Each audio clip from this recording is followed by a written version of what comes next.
I'm Kathy King V. Handog, and welcome to my first video here in YouTube. Watch this video until the end and learn more about hand-eye coordination. What is hand-eye coordination?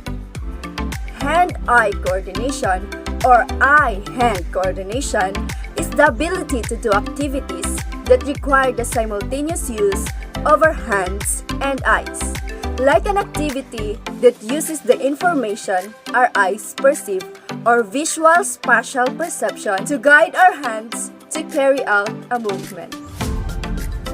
We use our eyes to direct attention to a stimulus and help the brain understand where the body is located in space or self-perception. We use our hands to simultaneously carry out a determined task based on the visual information our eyes receive. Eye-hand coordination is a complex cognitive ability as it calls for us to unite our visual and motor skills, allowing for the hand to be guided by the visual stimulation our eyes receive. Hand-eye coordination is especially important for normal child development and academic success, but it's also an important skill that adults use in countless activities on a daily basis. Most activity that you do in your day-to-day life use some degree of eye-hand coordination, which is why it is important to ensure that it is developed as possible. Generally speaking, we use our visual information to correct a behavior that isn't appropriate, which is one of the reasons why this cognitive skill is so important. Examples of eye-hand coordination. Number 1. In writing. We use hand-eye coordination whenever we write. As you start making lines, our eyes send visual information to the brain to tell it where the hand is placed and if your handwriting is legible. With this information, the brain generates instructions for how the hand has to move in order to create appropriate lines and shapes, resulting in letters. Visual feedback also helps correct erroneous shape or letters generated by the previous motor instruction. It is a sequence or fast and precise motor actions that require a certain amount of skill and training. Number 2. Typing on a keyboard. A similar sequence takes place when we type on a keyboard.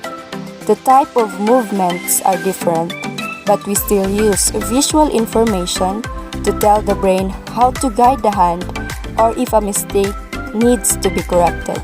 Number 3. When driving. When you drive, you are constantly using hand-eye coordination because you have to use the visual information to move your hands on the wheel, keeping the car in the middle of the lane and avoiding accidents. Number 4. In sports.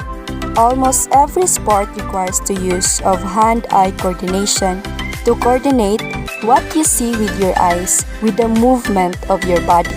Depending on the sport, either hand-eye coordination like basketball, tennis, football, and etc., or foot-eye coordination like soccer, track, and etc., will be more dominant. Whatever the sport, you can count on the fact that the eye will be coordinating with some part of the body.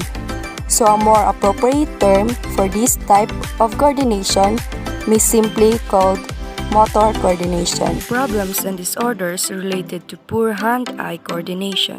Remember that hand-eye coordination can work poorly even if the person's eyes and vision aren't affected and if their motor control skills work properly.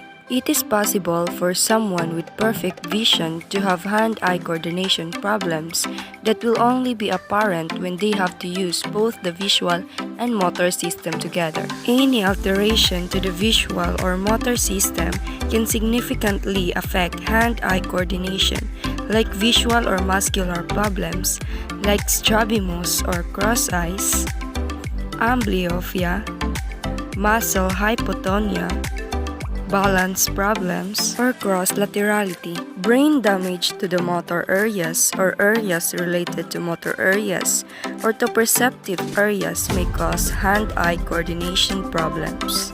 Poor hand-eye coordination can affect many different activities, which may lead to developmental disorder, learning disorder, problems learning to read and write, and play sports.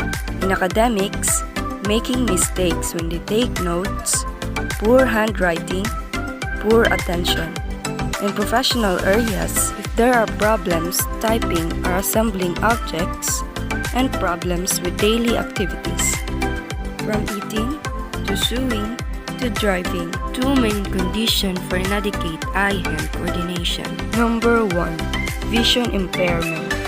Vision impairment is a loss of vision that makes it hard or impossible to perform daily tasks without specialized adaptation.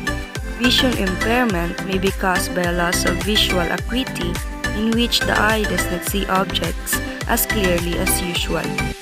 It may also be caused by a loss of visual field in which the eye cannot see as wide an area as usual without moving the eyes or turning the head. Vision impairment changes how a child understands and functions in the world.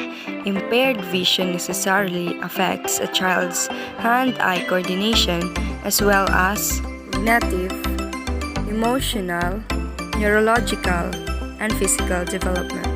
By limiting the range of experiences and the kinds of information to which the child is exposed. Number 2. Movement disorders. Movement disorders are characterized by impaired body movements. They have a variety of causes. An example is ataxia, characterized by a lack of coordination while performing voluntary movements. The problem may appear as clumsiness, inaccuracy, or instability. Movements are not smooth and may appear disjointed or jerky. Another example is hypertonia, a condition marked by an abnormal increase in muscle tension and a reduced ability of a muscle to stretch. Whatever their origin, movement disorders almost always prevent the normal development of hand-eye coordination.